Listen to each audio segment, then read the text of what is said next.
And so we start from there and then really help people be intentional about how they're spending their day, whether that's time blocking. I mean, you'd be surprised, maybe you wouldn't be surprised at how many people struggle with not being reactive every day, not coming in and working 10 hours, just handling emergencies and interruptions, of how these principles and core practices are essential for being able to get the important work done. And that is, planning your day, the day before you leave, the top 2 things to focus on, making sure you're scheduling in priorities like coaching sessions with employees.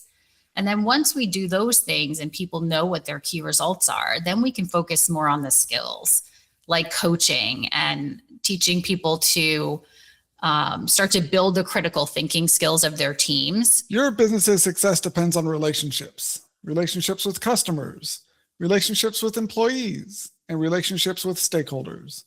What do they all have in common? They're all human. Because no matter if your business is B2B or B2C, it's really H to H, human to human. Welcome to the Human Connection Podcast. I'm your host, Karl Ponto. Each week, I'll bring you stories, insights, and practical advice from experts that you can apply to your growing company and daily life. This week, I'm excited to connect with Laurie Maddalena. Laurie is a leadership consultant, keynote speaker, and the author of The Elevated Leader: Boost Your Confidence and Transform Your Team by Mastering Coaching, Accountability, and Difficult Conversations. As the CEO of Envision Excellence, she helps leaders and organizations create cultures where people love to come to work. Laurie's approach blends the science of leadership with the art of human connection, teaching leaders how to lead with intention, energy, and authenticity. A former HR executive turned leadership consultant, Laurie believes that the best leaders elevate both performance and people. Congrats on teaching leaders how to lead with intention, energy, and authenticity, and welcome to the Human Connection Podcast. Thank you, Karl. Glad to be here. Yeah, I'm really excited to have you on to talk about building that connection, clarity, and confidence in leaders, because and it's one of the big themes from last year, seems like transitioning to this year as well, is just the need for leaders to build up what would have been considered soft skills in the past, but now more and more people are realizing that those are the essential skills for leadership. So what are some of the successes you've seen helping leaders make this transformation, and what are some of the ways to go about it? Yeah, so I think what you mentioned is so important, which is traditionally we've called these skills soft skills. And in today's environment, they are absolutely essential skills. So we've seen this shift happen over the past decades of moving from this more transactional, traditional style, which really didn't require the emotional intelligence skills that are required today, where managers really were fixers, keeping things moving along, telling people what to do, and really managing tasks and output more than people. And so what you talked about around that human connection, we're really in an environment now where we've shifted from fixing to more facilitating. Whereas leaders, not only do we need to build the connections with people, because we moved from a time of what people valued was tenure and loyalty. They stayed at their jobs for a long time. And now people want quality of life. They want meaning. They want connection. They want to feel part of something. And so this really requires leaders to make that transition to not only just facilitate conversations and coach people, but to build alignment on their teams. So, we have tools like AI and software that can help us do our jobs better, but we need leaders to help align teams, build the connections, bring people together, help them collaborate. And those skills are not easy for everyone. I mean, they really need to be developed and taught. I talk a lot about in the book that I believe not everyone's meant to be a leader.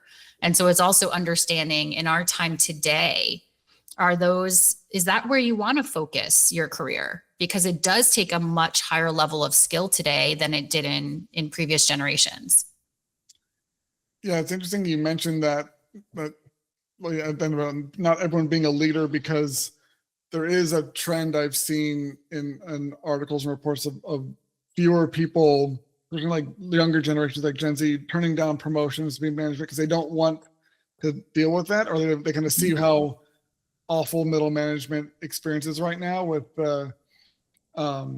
the crunches and layoffs and stuff and all the pressure because there's the toxic workplace environments and this lack of connection, but also the way a lot of companies have traditionally promoted people, the mindset of, well, you're good at doing the things, so you're gonna be great at managing the thing, but it's not, that doesn't work. It hasn't worked for years, but a lot of companies still do that, whether you get promoted to the point where you're no longer enjoying or good at what you do, and then everything kind of starts to fall apart. So there's the way to go about understanding who needs to be or wants to be promoted and who would excel at that leadership role needs to be re-examined. And I don't think a lot of companies have that muscle exercise and honed for identifying who's in a leadership adjacent position or leadership kind of deck to pull from. And a lot of, I think, what the overall business transformation that needs to happen for a lot of companies when it comes to org charts and hierarchies and the way that the business is run needs to have that understanding of what leadership skills are required and who a leader is in the modern workplace is not what it was in the 20th century. And so I think it's one facet of a larger aspect of like business transformation that a lot of companies need to be making, otherwise they're going to just be falling apart. Yeah, and what you mentioned is what has contributed in a great deal to toxic work environments, is where we promote the technical superstar, the person who's really great technically. And sometimes that can work if they're the right person for a leadership role. But many times, I think traditionally what's happened is we promote people who are great at those technical skills. And then as we've evolved as a workplace and the skills, emotional intelligence skills have become higher and more advanced, people are struggling in those roles. And so I believe we're in a time where we need to treat leadership as a true profession. That just like, a doctor has to have a license, and I mean, even the barista at Starbucks often gets more training than people in leadership roles. And so we need to revolutionize leadership and treat it as a true profession. In every single industry, we have leaders of people. There's not an industry I can think of where there are not leaders of people. And so it's such an important and integral position in our culture, in our world, and has a ripple effect, affects beyond just the workplace to people's family lives. And so, my work is really around helping people gain these skills, because there are intentional, practical skills that you can learn to manage your focus and energy better and lead people better. But I think the first step is making sure we're putting the right people in the role. Putting the wrong fit in the role, those people are going to struggle. And we've had maybe people who were fairly successful a few decades ago, and as things have evolved, they're now struggling because their skills haven't elevated to the place that they need to be for today's environment. So even some seasoned leaders are struggling with leading in today's world. And as you talked about, middle management is kind of the messy middle now. So you have to really be ready to take that on. And if it's not a good fit for you, that's just going to be more pressure and stress. And if it's something you don't love to do every day, it's going to be a hard position to go into every day. Yeah, I've mentioned it on previous episodes with other guests about how kind of what people think, I have an MBA, so I'm going to be good at management. And that basically means to manage tasks, but not lead people. And I think overall the leadership mindset that so many companies have kind of aped or kind of copied what other people have done in the past, and what worked from some of like what are considered the best MBA programs, that curricula is no longer appropriate for the work world. If you think the work culture has changed slowly, academia and other things are even slower than that, and they're definitely out of touch with what works these days, or at least most modern MBA programs. I know I've seen some that are making some steps towards it, or at least acknowledging, oh, we need to add some of this, like the emotional intelligence, and add some of these soft skills in, but so much is still focused on the tasks and all the technical side. Yes. And not on the human side. And that's why they're good at managing, but not leading. And it's a very different skill set. So what are some of the ways you've helped clients to fill in those skill gaps, and what has been some of the results of that? Yeah. So, a lot of what I focus on in the programs that I lead is exactly what you're talking about. I mean, you certainly need to be strategic, and you need to understand business, but you need to really understand people. And so it's everything from making sure you're focused on the most important areas of work. And I think one of the things that I see from executives and leaders, whether they have an MBA or they're just great technically, is that they tend to focus on the things that are not the most important for today, for getting results. And so that is coaching and developing your team to bring out their best performance, making sure you're caretaking your team and not just focused on the tactics and meetings. And so, one of the first things we do in my programs, and I talk about this in the book, is understanding what your key result areas are. From the beginning, where should you be spending your precious focus and energy? Because some people have good people skills, but they're not focused on the right things every day, and they're spinning their wheels all day. And so we start from there, and then really help people be intentional about how they're spending their day, whether that's time blocking. I mean, you'd be surprised, maybe you wouldn't be surprised at how many people struggle with not being reactive every day, not coming in and working 10 hours, just handling emergencies and interruptions, of how these principles and core practices are essential for being able to get the important work done. And that is, planning your day the day before you leave, the top 2 things to focus on, making sure you're scheduling in priorities like coaching sessions with employees. And then once we do those things and people know what their key results are, then we can focus more on the skills like coaching and teaching people to start to build the critical thinking skills of their teams. So for example, if an employee comes to you and says, how do you want me to handle this? A fixer or a traditional leader will either take it on, they'll just tell the person what to do, they'll be very prescriptive. Whereas a facilitative leader takes that time to be curious, to ask questions, to help the human in front of them to develop those skills themselves so that they can take ownership. And that's where you start to multiply your impact and your influence. And so whether it's skills like that or handling tough situations and not avoiding them, I mean, there's many skills that are important for leaders today. But that's really the deep dive we take in practical, immediately useful skills and principles that completely elevate their leadership. And I've had people, whether it's, I had a woman in a program I'm doing right now where she came in and she said, I haven't taken lunch in 12 years. Like my day is just packed all the time. And within a month, she was taking lunch and she felt like, wow, I'm being so much more intentional. I don't feel like I'm spinning my wheels every day. And you might think, well, lunch isn't really work. Is that really? Well, yes, it's our energy system. And, or I had this conversation with an employee and it didn't have to be confrontational. I learned these skills to process a productive conversation. I feel so much more confident in that. I'm not going to avoid it anymore. It's those daily leadership actions that increase influence, impact, and results. Yeah, and it really can compound and amplify the amount that your team's able to produce, because if they come to you whenever they have a problem, and so you're the one who has to provide the solutions all the time, you're a huge bottleneck. And if you like on vacation for 2 weeks and nothing gets done because they all come to you and don't know how to handle it because you just solved all the problems every time, you don't have a team. You have, it's a huge production bottleneck, Yes. productivity bottleneck.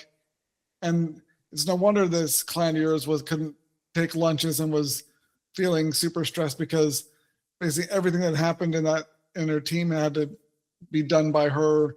Mm-hmm. And so that switch from answering the questions to asking more questions and empowering the team to take ownership and be able to think critically and produce results without the leader having to step in is something that is such a game changer, because that, like I said, compounds to in future situations, they might not even have to come ask for help. They'll be able to do it and check and let you know what happened, and they'll be able to. There's less and less that the leader has to do themselves, and that again has a exponentially powerful impact, because your things get done quicker. It inspires more creativity and innovation, and it inspires more back and forth collaboration and communication between your team members. And as your team's confidence grows, that also, if they have like people working with them, that's going to permeate through their direct reports and really elevate the entire company in a way that the previous model, where I can't do anything unless the boss has approved it or boss tells them what to do, is just completely stifling and deadening, and not what is going to deliver the bottom line results that the companies care so much about, and then are often surprised when they're not reaching them, because when you look at it from understanding the human perspective of things, it's no surprise they're not getting as much from their teams as they expect, because they're not treating them like human beings. And it all starts with equipping the leaders, equipping the managers with the right skills to make them leaders and not managers. Yes. And that's so right. The skills. And also I find that it's really, for a lot of people, a philosophy shift around how they approach what they think leadership is, because many of us were conditioned in the traditional environment. Our role models, the people we reported to, were in the traditional environment. And so we were used to being just given tasks, and maybe it was more management than leadership. And so I think for a lot of people, there's even like, how do I unlearn or learn these skills? How do I approach this philosophy that I don't have to have all the answers all the time and be the answer giver, which is really the bottleneck? We have to shift people's philosophy around that, of how they view that. And so it takes longer sometimes. The human, I said, if it weren't for the people, it would be easy. It's all about the people. And so, I'll have people comment and say it takes longer, but I do see that over time I get better results. So when that person comes and says, what should I do? Instead of just taking it on or telling them, it's, well, what do you think? How might you approach it? What ideas do you have?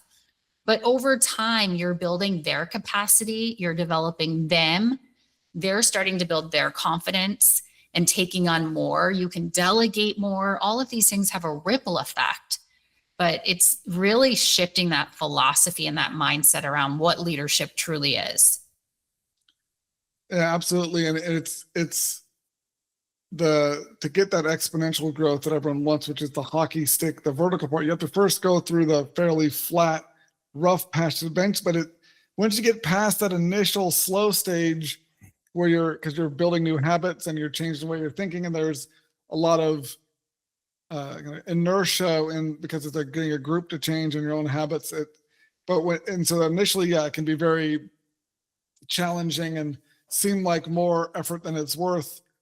But the persistence pays off in a big way, because after those first few attempts, when the growth is pretty slow, when it makes that turn, all of a sudden you hit that vertical part of the hockey stick.